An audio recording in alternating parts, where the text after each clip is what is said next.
So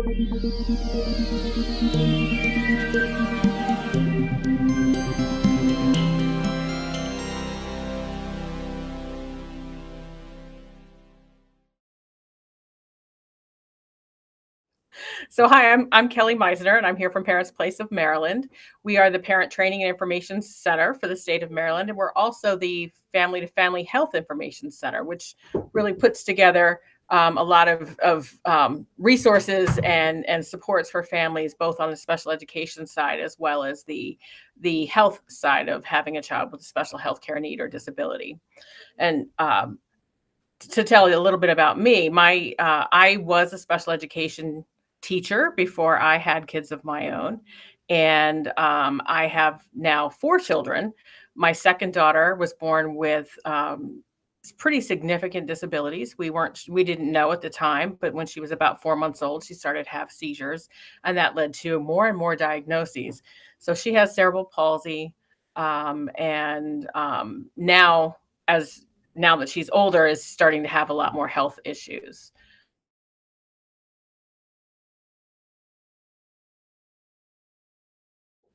As my daughter was growing, and we were getting more and more involved in the special education, early intervention, and special education system, I began to, obviously, as most parents do, read everything I could get my hands on, go to every conference I could possibly go to, and I realized how much not only I didn't know, but also how much other families did not know. Um, at the time, she was actually born in 1994, and there was I think inclusion and the whole idea of least restrictive environment and being with peers who are non-disabled was really starting to become a force to be to be engaged with, and it was a philosophy that made so much sense to me, especially as a former educator. And um and so that's kind of when I started thinking that I wanted to challenge the system a little bit to make sure that my daughter had opportunities to be with her sister, who was just a year older, and her friends, and to be part of the neighborhood school, the neighborhood preschools, that sort of thing. And so we began advocating really for placement, and in doing that, we ran against a lot of roadblocks where we were living at the time. And so through that, then I just kind of kept going and learning as much as I could, and then using my teaching skills to be able to reach out to other families, to prepare workshops and hold focus or not focus groups, I'm sorry, support groups, that were more focused on advocacy, uh, and education.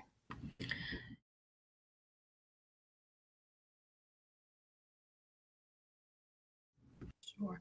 So I think that the hardest part of engaging families of young children is just the fact that they're in it. They're in the middle of sometimes really excruciating decisions and revelations about their child, and letting go of dreams and changing them to new dreams, creating a new reality, just figuring out what's going on. A lot of children get into early intervention like we did without a true diagnosis, or with a diagnosis like developmental disability, which doesn't really tell you anything. It's and waiting and going to doctors and figuring out what needs to happen and what more things they could be doing, should be doing, that sort of thing. And frankly, when you have, oftentimes there's more than one child involved. There are siblings, and when you have a young child, whether they're healthy, even having a healthy child creates a lot of chaos in your life. So I think it's really hard to then turn around and ask a family, "Hey, can you come over here and participate on a committee?"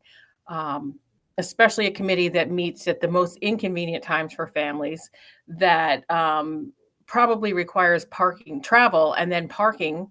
And by the way, we don't pay for childcare either, so good luck with that. But don't bring your kid.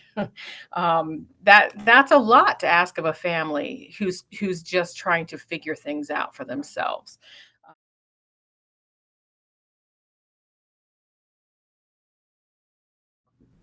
I think that probably one of the first things is to provide some sort of an orientation, help the family really understand, family member understand what it is that they're getting into, what it, what are the parameters of the committee or the work group or whatever it is that they're being asked to be part of, and then give them a mentor.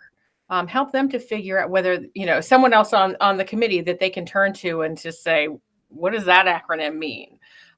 What Who is that person that's coming in here and why are they here? That sort of thing. Just give them someone that they can turn to, and help them through it.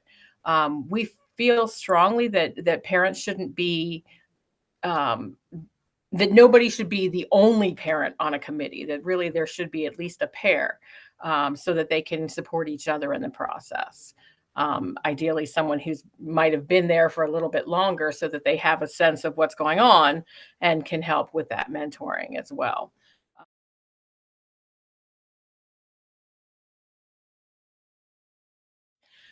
This training, this leaders training that we have developed and been running, really is, we figured out, is really meant to be for families of kids who are in school.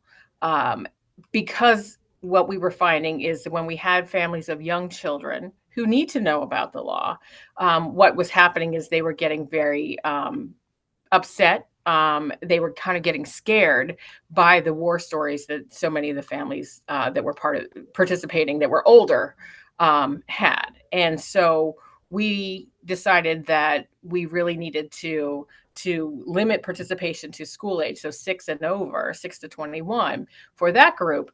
And now we have just actually last week we got notified that we have been awarded a grant to develop a curriculum that is purely for kids who are families of kids who are under age 5, so birth to 5, in early intervention and preschool, to help them understand what that is. So we haven't so while we've had a lot of success with the leaders program for school age, and many of our graduates are running their local advisory committees. Many of them are sitting on the state advisory committee. They're involved in their local school systems in many different ways, and we have quite a few who are getting involved in legislative action as well, which is exciting. And systems change, being asked to be sitting on committees and that sort of thing. Now we're excited to be able to talk about developing something for just for those families of younger children. The needs are different. We don't want to scare them. We want them to be very well prepared for what's to come so that they can be as effective as they can possibly be from the get-go. I think that's going to help the whole system work better. And I think that it's going to help make sure that expectations remain high or can be high for their children, and that they will remain high throughout their existence in the school system. I think we really have to talk about using things, effective, empowerment, strength, and knowledge. I think are really all powerful words that will be used. I think we have to think hard about how we're going to advertise this and where we're going to advertise this. I think a lot of times, I don't think that Parents Place is alone when I say that we don't get a ton of calls from families of young children, partially because the system is set up that you have professionals coming into your home. They're kind of wrapping their arms around you and saying, "What do you need? Not only what does your child need, but what do you need?" And so they're not necessarily coming out. They're not necessarily joining support groups yet, because again they're still trying to figure things out. So I think it is going to be a little bit more difficult to find the families who are going to who feel that they need more information